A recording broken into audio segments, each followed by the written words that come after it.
আসসালামু আলাইকুম। কেমন আছেন সবাই? আশা করি সবাই ভালো আছেন। Welcome back to my channel বেলাস lifestyle. নতুন একটি ব্লগ নিয়ে উপস্থিত হয়েছে আবার আপনাদের সামনে। আশা করি আজকের ভিডিওটা ভালো লাগবে। আজকের ভিডিওটি একটু অন্য ধরনের।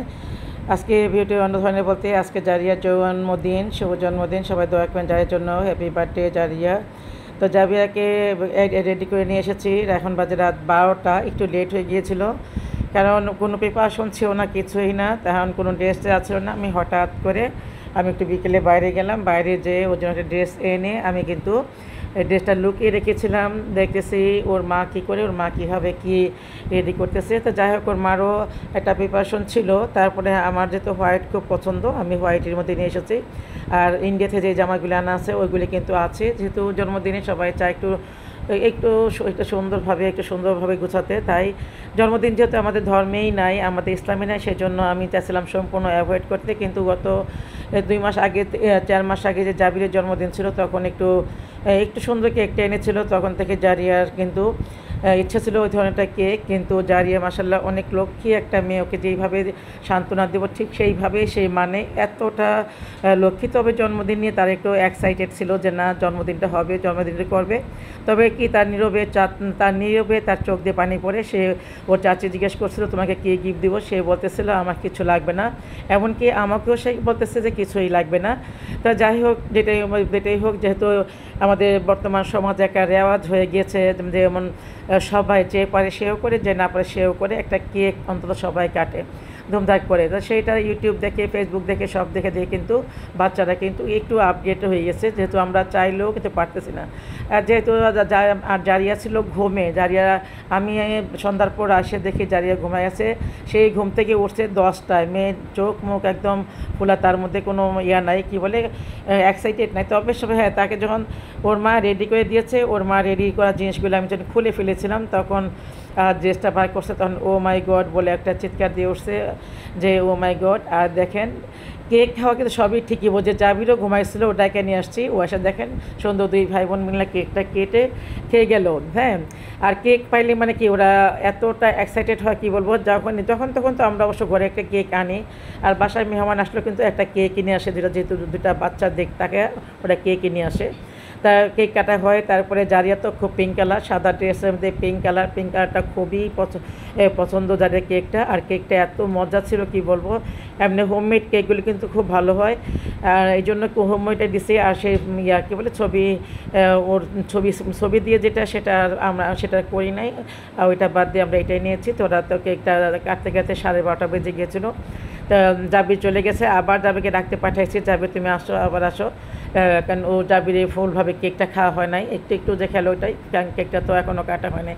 ওকে আবার ডেকে আনছি, ও কিন্তু ঘুমিয়ে ঘুর করতেছে একদম, কিন্তু সে কেকটা খাচ্ছে। কিন্তু 2 ভাই বোন মিলে যে কেকটা যে এনজয় করে, সেটা খুব ভালো লাগছে। দেখেন কি সুন্দর করে 2 খাচ্ছে। তাই যতই বলছি একজন খাওয়াই দাও, কিন্তু না, কে কোনটা খাবে সেটাই।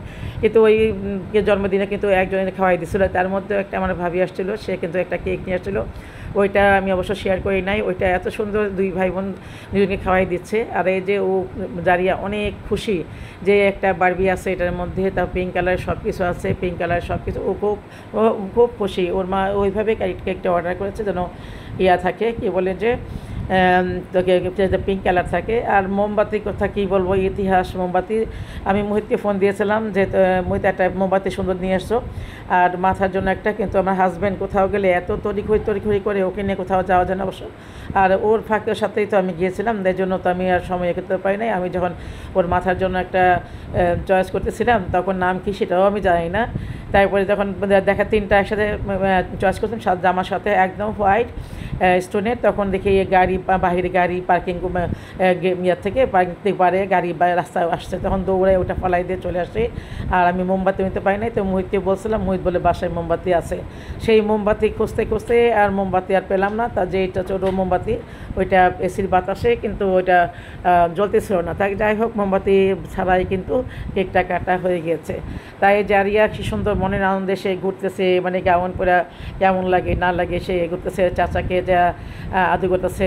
ওর চাচা চাচিতে ওর জান, হ্যাঁ, চাচা চাচি খুব জান। চাচা চাচিকে আর কি, চাচা চাচি বলতে কি, চাচা সবচেয়ে বেশি আদরে ওর চাচা, ওর বাবা তো বললে আমি বললাম তোর বাবা তো কালো, তখন বলে কি যে শোনো একটু মাঝে মধ্যে একটু কালো থাকলে সমস্যা নাই, এতটা মানে এতটা তার বাবাকে পছন্দ হয়। তিনি বললাম না সত্যি একটা মেয়ে না থাকলে ঘরটা কিন্তু অপূর্ণ থাকে, একটা মেয়ে একটা ঘরটাকে পূর্ণতা দিয়ে দেয়। আর এত লক্ষ্মী হয় মাশাআল্লাহ, আল্লাহ তো সারা জীবন তাকে লক্ষ্মী এরকম শান্ত রাখে, এমন বুঝদার হয়, সেই দোয়াই সবাই করবেন। তাই যাই ওর বাপ মা, আমি কিন্তু একদিক সাইড ঘুষিয়ে তারপর আরেক সাইড আসলাম, আমার এডিট করতে আজকে এলোমেলো হয়ে গেছিলাম। তাই যাই হোক খুব শান্ত, যেহেতু আজকে দিনটা সে একদম সে কিছুই করবে না বলে বস্তু ইয়াসির সান্ত্বনা পেয়েছিল এবং আমাদের বলতেছিল, কিন্তু ওর চোখ দিয়ে এক দুটা পানি পড়ে গেছিলো। তখন এত কষ্ট লাগছে, আমার খুব খারাপ লাগছে। তা কীভাবে ওদেরকে বোঝাবো আস্তে আস্তে, যে কীভাবে যে বোঝাবো যে না কেক কাটা ভালো না কেক কাটা খারাপ। কিন্তু ওর দাদা এতটা মানে এতটা মানে অসন্তুষ্ট হয়েছে, সে কিন্তু কিছুতেই ওই এলাকায় যায় নাই, আমরা যেখানে কেক কেটেছে ওই আশেপাশেই যায় নাই। ও শুয়েছিল এবং চায়ের চামচ দিয়ে এক চামচের মতো কেক তাকে খেয়েছিল, যেন সে মানে এতটা অসন্তুষ্ট যে এগুলি বন্ধ করে দাও। তো আমি তো ভাবছিলাম যে এই বছর এই জাবির যত হয়েছে, জারিয়াটা হয়েছে, সামনের বছর থেকে যেন আর এই শব্দটাকে উচ্চারণ না করে, দেখি কতটুকু করতে পারি, অতটুকু আল্লাহ সাহায্য করে। আল্লাহ নাকি ন্যাক কাজে সাহায্য করে। আর দেখি আমি তো এটা আমার জন্য তো এটা একদম ন্যাক হিসাবে দিচ্ছি, যে আমি যেন আর কোনোদিন ঘরে এই জন্মদিনের কোনো কিছুই করতে না পারি। সবাই তো বোঝে না জন্মদিন মানে তার জীবন থেকে একটা বছর হারিয়ে যাওয়া। তো যাই হোক, বাচ্চারা করতেছে, ঘরে ঘরে করতেছে, বাইরে কোনো লোকজন কাউকে দাওয়াত দেন না, কিছু না। একদম কে পাশের বাসার বাচ্চাটাকেও বলি নাই যে ভাবি পাঠায় দেন, ওরা আসুক সাথে, একদম রাত 12:30 নিজেরা করছি। তো এখানে আমার মনে হয় না যে খারাপ কিছু, তবে হ্যাঁ খারাপ কিছু এটা, আমি যেহেতু ভিডিও দিচ্ছি এই ভিডিওটা হচ্ছে আমার জন্য খারাপ একদম। আমি এইটা গোনার কাজ করতেছি, আমি ঘরের সবাইকে এখানে প্রেজেন্ট করে একটা গোনার কাজ করতেছি এখানে। তো কেকটা মাশাআল্লাহ আলহামদুলিল্লাহ খুবই মজার ছিল, সবাই ছিল এখানে, সবাই ছিল বলতে আমাদের ঘরের লোকজন এখানে টেবিলে বসে আমরা সবাই কেকটা খাচ্ছিলাম। আর আমি তো সহজে কেক খেয়ে না, কেকটা আমি খেয়েছি, ভালোই লেগেছিলো, খারাপ না, আনা যাবে আর কি। তো যাই হোক, সবাই দোয়া করবেন, জারিয়ার জন্য সবাই দোয়া করবেন, ওরা জন্য জীবনে মানুষের মতো মানুষ হয়। আর কি বলবো, যে সত্যি একটা মেয়ে সবার ঘরেই দরকার, একটা মেয়ে মানে ঘরটাকে একদম কান্নায় কান্নায় পূর্ণ করে রাখে, তার হাসি আনন্দ উচ্ছলতা সব কিছু। তো যে দেখে সেই বলে যে ও আমার মতো হবে। সত্যি আমি যেমন খুব প্রাণবন্ত উচ্ছল ছিলাম, যে কোনো কাজে নাচে গানে সব দিক দিয়ে যেমন আমি মাথায় রাখতাম, ঠিক ওরকমই দেখি জারিয়া সব দিক দিয়েই সে রাখে। আর কোনো স্কুল কোনো প্রোগ্রামে কোনো কিছু যদি ওর বাবা মা যেতে না পারে, না চায়, তাহলে কিন্তু সে আমাকে বলে, তখন না আমি আর না করতে পারি না, এত দুর্বল হয়ে যাই। তারপরে সবাইকে দোয়া প্রার্থী, সবাই দোয়া করবেন, আল্লাহ যেন ওদেরকে ভালো রাখে, সুখে রাখে। আর দেখে এদিকে আমাদের খালা দেখেন, তখন বাজে একটা, খালা তখনও বসে আছে, খালা যায় নাই, দেখতেছে এখানে কি হচ্ছে কি করতেছে। দেখ, খালাকে কেকটা দিলাম, আর কেকটা দেওয়ার পরে খালাও খেলো, সবাই মিলে জারিয়ার জন্য দোয়া করলো। তো ভিডিওটা কিন্তু ভালো লাগলে অবশ্যই একটা লাইক কমেন্ট দেবেন। আর ফুল ভিডিও যারা ওয়াচ দিয়েছেন তাদেরকে অসংখ্য ধন্যবাদ ফুল ভিডিও ওয়াচ দেওয়ার জন্য। আবার নতুন একটি ভিডিওতে দেখা হবে, কথা হবে, তারপরে কি বলে দেখা হবে, কথা হবে। আর এই যে পুতুলটাকে দিয়ে আমি আমার ভিডিওটা শেষ করতেছি। আল্লাহ হাফেজ। আর ভালো লাগলে অবশ্যই একটা লাইক দেবেন, কমেন্ট দেবেন, আর কি বলে ঘটনাটা কমেন্ট দেবেন।